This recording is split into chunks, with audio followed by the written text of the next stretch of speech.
Welcome, everyone, to the NoDQ.com live recap of AEW Dynamite for Wednesday, February 12th, 2025. Usually, I do not recap taped shows, but I decided to make an exception this week since there is some news to talk about as well. Ricky Starks has debuted with WWE. I will be talking more about that after I finish my Dynamite recap. When a contract expires, there's no non-compete clause, just so you guys know in the chat room and watching on demand. If WWE releases somebody before their contract is up, then there's a 90-day non-compete. If a contract is terminated at any point and both sides agree to end the contract, then there's no non-compete. Anyways, we'll talk more about Ricky Starks in just a few moments. We had Dynamite, which was taped on Tuesday night in Austin, Texas. The reason for this was that AEW's roster left for Australia, making sure everybody gets into the country on time for the show. We had footage shown of AEW stars getting ready. MJF had his cell phone. He was looking at his phone with his logo on the back of his phone. We had the so-called best wrestler alive, Max Caster, in the ring. He had his diploma or his trademark, whatever the hell it is. Adam Page, the Hangman, came down to the ring for a match. Caster ran into the crowd. Page caught up with him. They got in the ring. Adam Page won a very quick match here, basically a squash. And we'll talk more about Page here in just a few moments. We had a little video package for Swerve Strickland and Ricochet. Last week, Swerve was defeated by Ricochet, and basically the feud is continuing. Nana wanted Swerve to focus on the world title, but Swerve has to finish things first with Ricochet. We had the AEW Trios titles match. Death Riders, Pac, Wheeler Yuta, and Claudio against the Undisputed Kingdoms, Adam Cole, Bebe, Roderick Strong, and Kyle O'Reilly. This was a very good TV match. They brawled on the outside, and eventually order was restored. Each team would take opportunities to do some triple team moves, and we had a second commercial break, and then you got everybody in the ring. Pinfalls were being broken up. Kyle O'Reilly had Wheeler Yuta in the ankle lock, but then Claudio brought a steel chair into the ring. The referee took the chair, got rid of it, but while the referee was doing that, Wheeler Yuta with the low blow. He then rolled up Kyle, got the 1-2-3 victory. And then after the match, we had Danny Garcia, the TNT champion, and his crew. They ran down Daddy Magic, Angelo Parker. They came out there. Hey, AEW is starting to focus on the trios division again. It's about time, right? I almost forgot the titles even existed. Backstage, Adam Copeland and Jay White attacked Jon Moxley. They took the opportunity to attack him while the rest of the Death Riders were doing their match. Marina Shafir was locked into a room, and Cope and Jay White managed to take the briefcase that contained the AEW World Championship. MJF was backstage, and he was being interviewed, and Adam Page showed up, and things got heated between the two of them. MJF said he's going to do what Page could not do, and that's become a two-time AEW World Champion. We then had another squash match. Samoa Joe, Hook, and Shibata picked up a quick victory. By the way, I don't have a problem with the squash matches. I'm all for it, just to change things up a little bit. You don't need every match to be your banger after banger. You can have a squash match here and there, build up some people. I'm totally cool with it. So I was fine with this. Samoa Joe cut a promo. I guess the name of this faction is the Ops. And they called out Christian. Samoa Joe called Christian a chicken ass, which got a chant from the crowd. This was a good crowd too, by the way. One of the better Dynamite crowds in quite some time. And I did check out parts of Collision. That was another hot crowd as well. Texas brought the energy for AEW. That's definitely a positive for AEW. They can use all the good crowds that they can get. And a 6-man challenge was issued for next week's Dynamite. Then Chris Jericho, the Learning Tree. He was backstage and he said that he is going to collect the bounty that is on Bandito. Jericho came to the ring. Bandito came out there and they did the showdown. They had their backs turned to each other. They each stepped into opposite corners. They turned around. They were going to duel, I guess, like brawl or whatever. But then the bad apple, Brian Keith, tripped Bandito, and there's a 2-on-1 beatdown. Outrunners came out there to make the save, and then Big Bill showed up, went to choke slam Bandito, and I guess collect the bounty. But then we had Powerhouse Hobbs coming out there, and he took out Big Bill with the spine buster and stood tall to end the segment. It was a bit of a goofy segment with Jericho and Bandito doing the whole duel. There was also a sign in the crowd which was mocking Jey Uso, saying that at least AEW doesn't have a talentless hack that says yeet. This was basically what the sign said. Hey, Jey Uso is so over now that he's getting signs on AEW television. There you go. Man, Jey Uso's got some haters. I guess he's doing something right. You're always going to have your haters, no matter what you do in life, and no matter what you do as an entertainer or an artist, you're definitely going to have your critics. And if you don't have your critics, then maybe you're not doing things correctly. So shout out to Jey Uso. We had a Dustin Rhodes promo, and he said that he is the last of his kind. He said he's going to prove that to MJF, and he called MJF a bitch. And then we had MJF versus Dustin Rhodes. Good match here. Of course, predictable. Dustin's not winning this, but it was a good match. Dustin can still go, and the crowd was very much into it.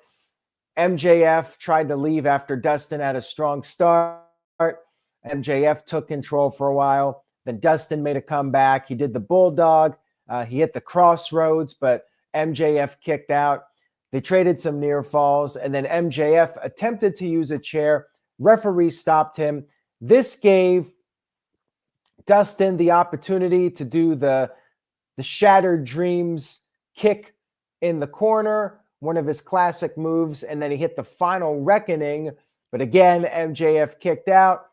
MJF hit his own Final Reckoning and then put on the Salt of the Earth.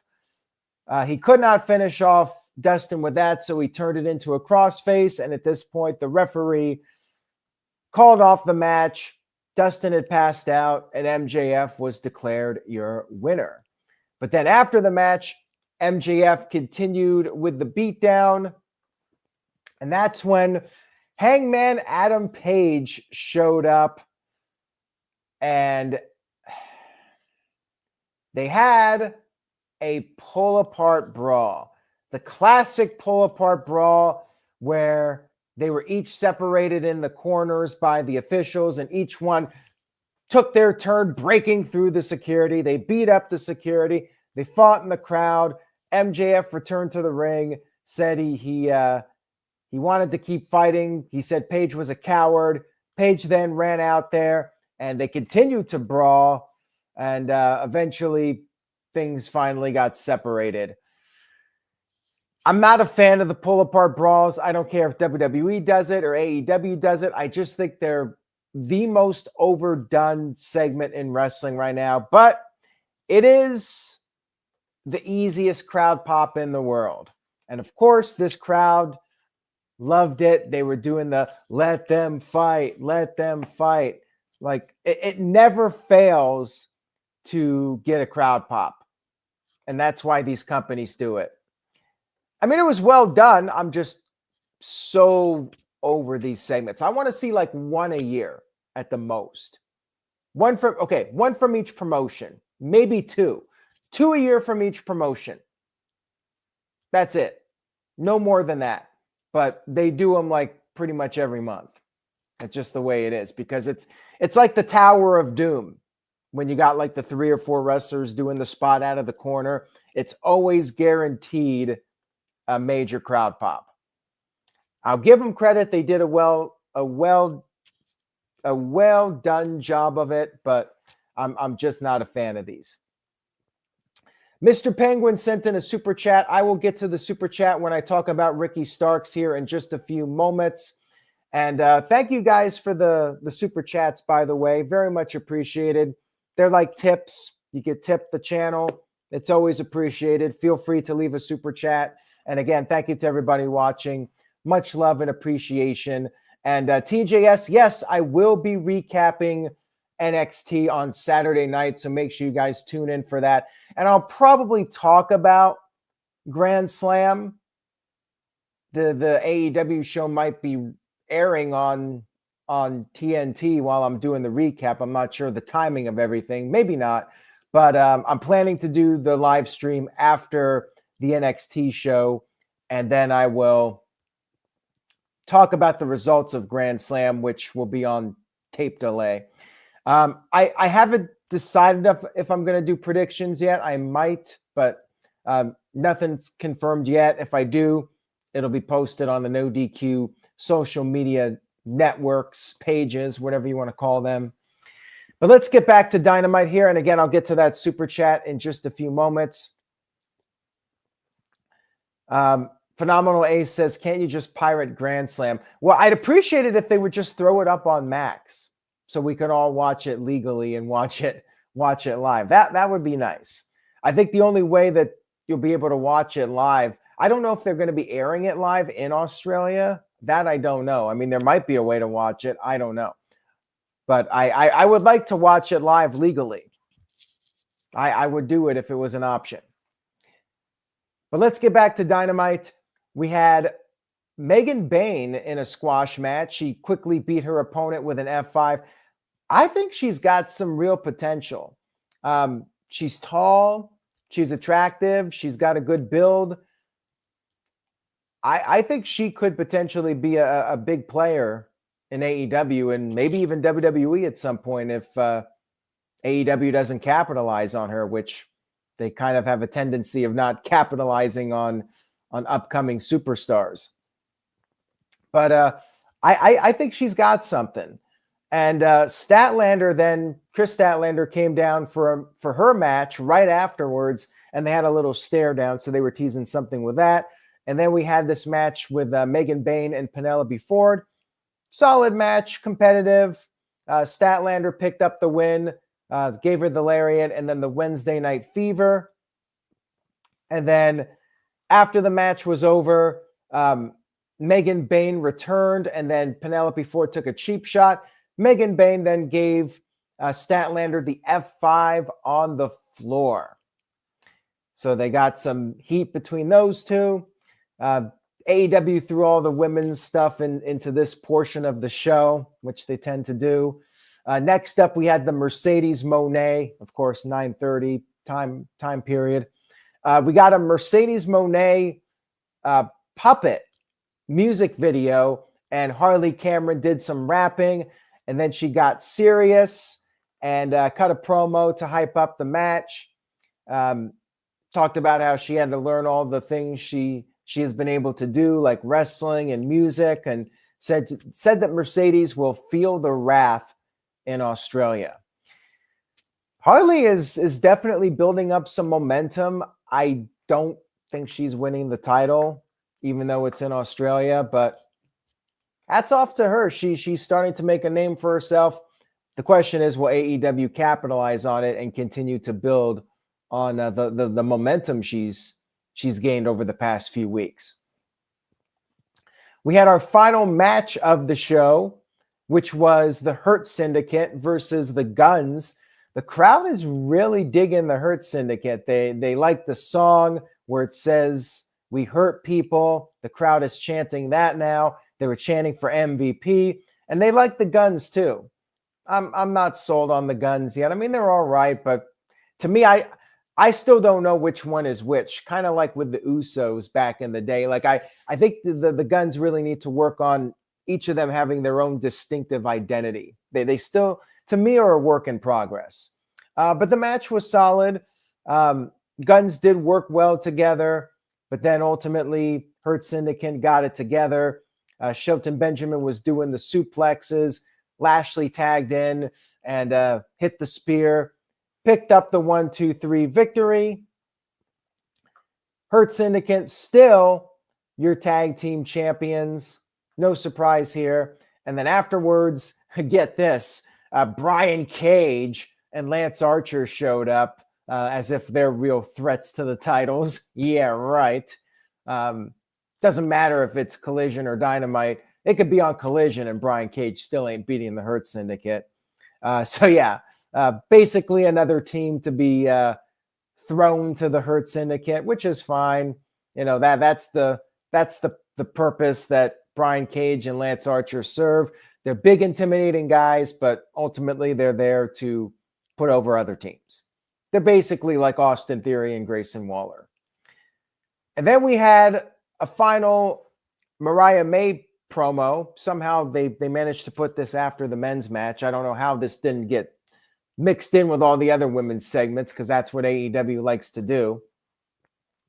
And yes, Phenomenal Ace, I do think Cedric will end up in AEW with Hurt Syndicate, 100%. I mean, nothing's 100%, but 99.9%. Mariah May cut a really good promo, just saying that Toni Storm, she's great at all this stuff with her theatrics, but she doesn't know how to write an ending. And Mariah said Toni is nothing without her. And she loves Toni. And because of that, it's going to be a mercy killing at the Grand Slam event. Now, this match, I think we're getting the title change. I called this months ago. I'd be shocked if Toni Storm doesn't win back the title in Australia. You know, this should be the conclusion to this storyline with them. And again, this could have been the main event, and it probably will be the main event, but they should have had this as a Max special live. I will stand by that. And they could have put this as the closing match of that. Adam Copeland and Jay White came out with the briefcase that they stole that has the AEW championship in it. And the crowd was chanting, "Open it." Copeland brought out Spike, and he was going to smash this briefcase with Spike. John Moxley ran out there. He was all piss and vinegar, and he did accept Copeland's challenge because Copeland had threatened he was going to smash the title. So Moxley accepted the match for Revolution. We all knew this was coming. I don't think Copeland's winning the title, but they've set this up. And then, just for the hell of it, Copeland decided to just smash the title anyways. He smashed the briefcase with Spike. Death Riders ran down there. We had a huge brawl. Marina managed to get the briefcase that was all smashed up back. Copeland ended up taking out Moxley with the spear, and then Jay White got on the mic and said, first things first, they're going to take care of the Death Riders at the Grand Slam event. And it was a good ending to the show. I think that it wasn't an all-time great Dynamite, but for a tape show, I thought it was very solid. I'm going to give the show a 6 out of 10. Good episode of Dynamite. Solid build-up. I did enjoy it. Nothing too memorable on it, but it definitely was an easy 2 hours to watch. And the Grand Slam thing, it is what it is. I've already said my piece on that. I wish it was airing live, but it's not. Revolution main event setup. Not really feeling that particularly, but all things said, they did a solid job. I think MJF and Paige is a good match for Revolution. Finally, they've moved MJF away from Jeff Jarrett and Dustin Rhodes. Jarrett just disappeared, so I think they threw in the towel on that. I kind of feel bad for Jeff Jarrett, but yeah, probably for the best. But let's go ahead and talk about Ricky Starks. And I got the super chat here, which I'm going to read. Tuesday night, NXT. 24 hours after the reports came out that Ricky Starks was no longer under an AEW contract, he showed up live on NXT. 24 little hours. Who's that from? Chat room. Let's see if anybody gets that reference. He comes out there, and there was something interesting. So they never said on commentary his name. The crowd was chanting Ricky Starks, but they never said his name on commentary. And all the clips online, the YouTube video and whatnot, they did not mention his name. So are they going to change his name, which I think would be a terrible idea? Or is it just a matter of they signed him on such short notice, they wanted to get him out there on TV, but they're still working out trademark and whatnot, and they just decided to not say his name as a way to build up some buzz. I'm just hoping they're not changing the name. That would be a really bad idea. I'm putting it out there right now. But yeah, Ricky Starks cut a nice little promo.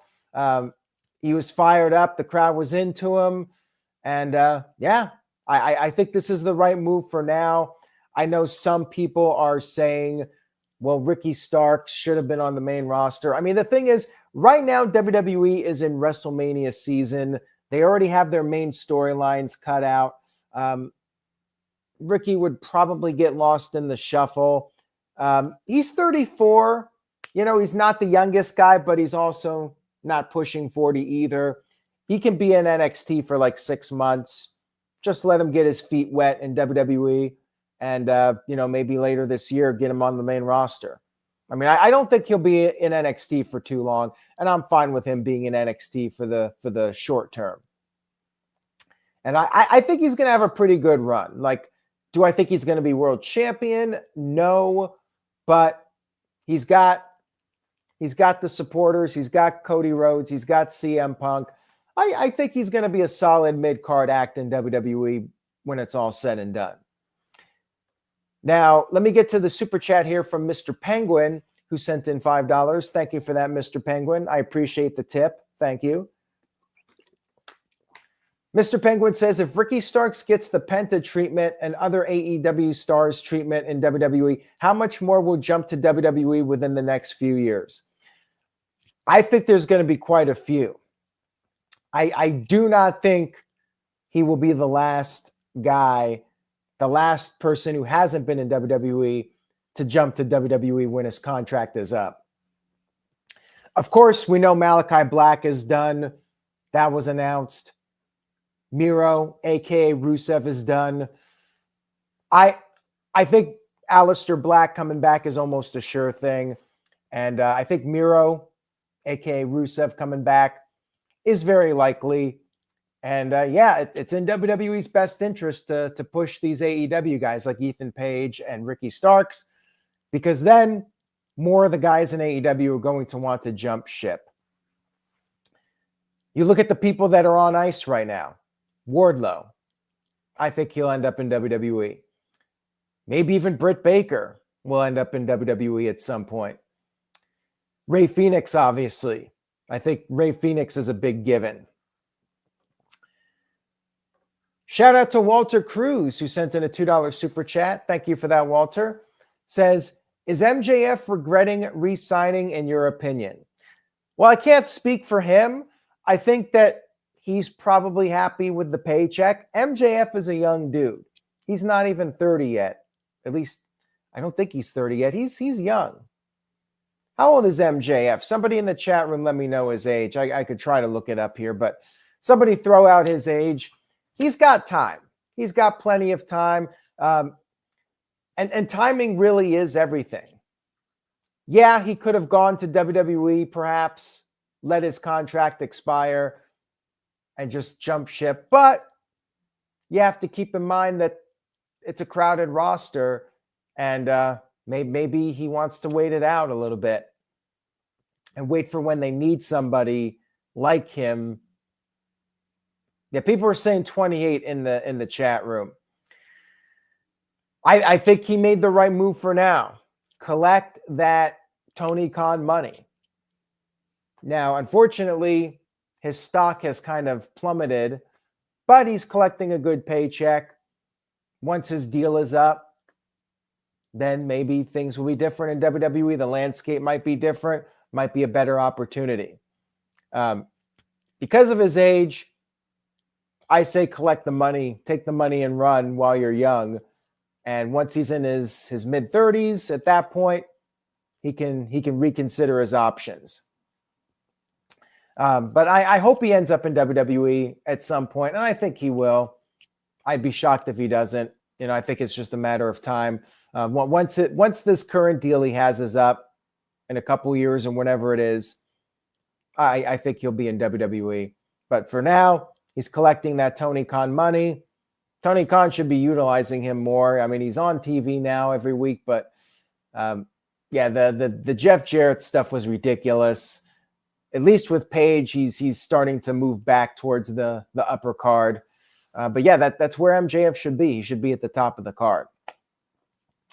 Looking forward to what's coming next. It's always interesting when we see people jumping ship. Ricky Starks did. And again, his contract ended. When WWE releases people, basically what it means is the wrestler is still under contract for another 90 days. That's what a release is.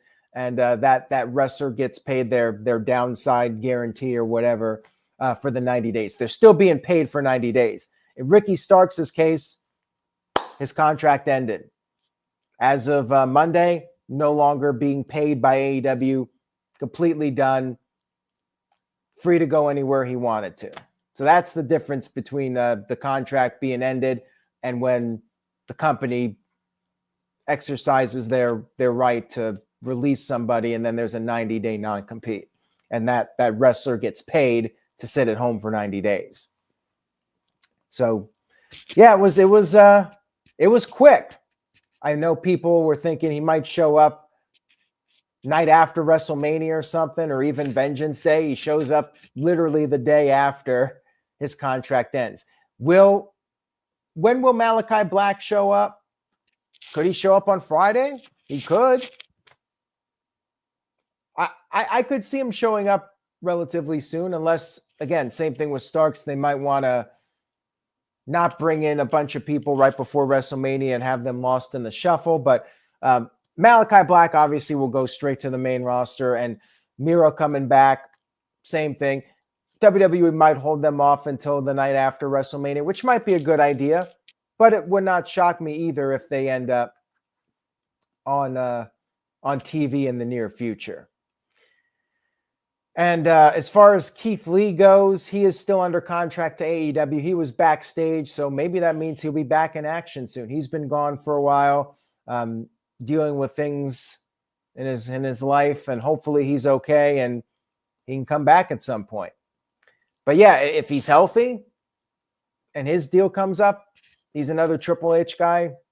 Anything's possible. But I'm hopeful he's happy in his life, and if he wants to come back, he'll be able to come back to wrestling. So we'll talk more about that, I'm sure, in the coming days and weeks. Thank you guys for watching the recap, and I'll be back on Friday. We might be doing predictions on Thursday night. Haven't finalized that yet, but stay tuned. And then this weekend, Saturday night, I'll be recapping the NXT Vengeance Day show and giving my thoughts on the results of Grand Slam.